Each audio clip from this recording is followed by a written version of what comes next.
A man screamed for rope. The one standing right beside him heard nothing but noise. 1 second, thousands of workers were building the tallest tower the world had ever seen. The next, no one could understand a single word coming out of anyone's mouth. A mother shouted her son's name across the crowd, and strangers stared back at her, terrified, confused. Bricks slipped from hands, tools crashed to the ground. In less than a minute, the greatest city humanity had ever built descended into total chaos. Not because the walls came down, but because the words did. So how does an entire civilization, sharing one language and one dream, end up unable to understand each other in an instant? To answer that, we have to go back. Back to a time when every person on Earth spoke the same language, shared the same people, and shared one dangerously prideful dream. Generations after the Great Flood, Noah's descendants had multiplied across the earth. Families grew into clans, and clans grew into a great wandering people, moving eastward in search of a place to call their own. Eventually, they came upon a wide, fertile plain in the land of Shinar, flat, rich with soil, fed by rivers, and perfect, they believed, for something extraordinary. "This is the place," an elder said, looking out over the golden plain as the sun rose behind him. "Here, we will not just survive. Here, we will become great." A young father named Jara stood beside his son, watching the plain stretch endlessly before them. "What will we build, father?" the boy asked, eyes wide with wonder. Jara placed a hand on his shoulder. "Something the whole world will remember. Something that reaches the heavens themselves." It began, as many things do, with a simple desire to build.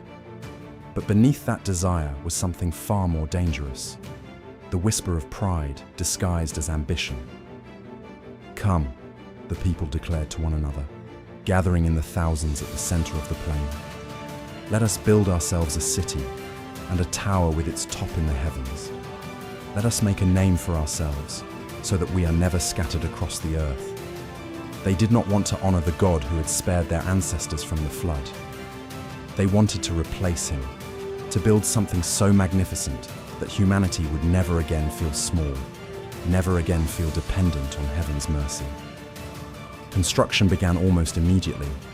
Thousands of hands worked from dawn until the stars appeared. Workers molded wet clay into bricks and baked them hard in roaring kilns, their faces glowing orange in the firelight. Instead of stone and mud, they discovered they could bind brick to brick with thick, dark tar, an innovation that let them build higher than anyone believed possible. Level by level, the tower rose. Ramps spiraled around its base like a great stone serpent, carrying workers and materials upward into the clouds. Songs echoed across the plain as the people labored, believing they were becoming something greater than mere mortals, architects of their own destiny. "Higher!" the foreman shouted day after day, month after month. "Let the heavens look down and see what human hands have made."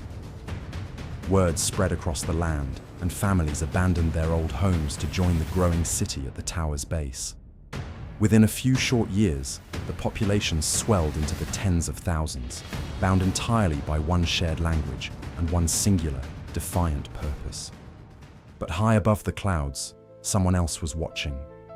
The Lord came down to see the city and the tower the people were building. He saw their unity, not the unity of love or humility or shared worship, but a unity forged entirely around defiance. "Behold," he said, "they are one people, with one language, and this is only the beginning of what they will do. Nothing they now imagine will be impossible for them." It was never the height of the tower that troubled heaven. It was the direction of the human heart, capable of extraordinary unity, yet using that very unity to walk further from its creator with every brick they laid. "Come," the Lord said, "let us go down and confuse their language, so that they can no longer understand one another." And in a single breathless moment, the confusion began. Jara, high on the tower's upper scaffolding, called down to a worker below for more mortar. The man stared back at him blankly, shouting something Jara had never heard before. Sounds with no meaning, No shape, no sense at all. "What did you say?" Jara shouted, his voice trembling. I don't understand you." Panic spread like wildfire. A woman screamed a warning about a falling beam, but no one around her understood a single syllable. Men who had worked side by side for years now stared at each other in horror, speaking, but no longer being heard, not truly. Words that once carried love, instruction, and laughter now spilled out as meaningless noise between people who had built an empire together. "Father!" Jara's son cried out, gripping his arm at the base of the tower. "I can still understand you, but no one else!" Jara pulled his son close, his heart pounding. Around them, thousands of voices rose into a deafening, chaotic roar, every group calling out, and almost no one understanding. Small clusters began to form instinctively, families and friends who, by some mysterious grace, could still understand one another, huddling together amid the confusion. Strangers who had shared meals and labor just hours before now looked at each other with fear, unable to ask even the simplest question. Slowly, the pounding rhythm of construction fell silent. Tools lay scattered across the ramps. The great tower stood unfinished, its upper levels empty, its purpose abandoned in the chaos below. Over the days that followed, it became clear there was no returning to what they once had. One by one, then family by family, the people began to leave the plain of Shinar, not driven out by force, but pulled apart by their own inability to understand one another. Those who still shared a language stayed together, journeying outward to find new lands, new homes, new beginnings. They scattered north into distant mountains. They scattered south across wide deserts. They scattered east and west, carrying with them new tongues, new identities, and the earliest threads of what would one day become entire nations and civilizations. The tower they left behind became known as Babel, a name meaning confusion, standing not as a monument to human greatness, but as a quiet, haunting reminder of human limitation. And yet, within that scattering, something the builders never intended began to unfold. Humanity, once confined to a single plane and a single tongue, was set free to fill the whole earth, just as it had been called to do generations before. Cultures blossomed. Languages multiplied into thousands of distinct and beautiful forms. What was meant as judgment became, in time, the very foundation of the rich and varied world that followed. Jara never saw the tower completed, but years later, standing on a distant hillside with his son beside him, watching a new village take shape from nothing, he finally understood.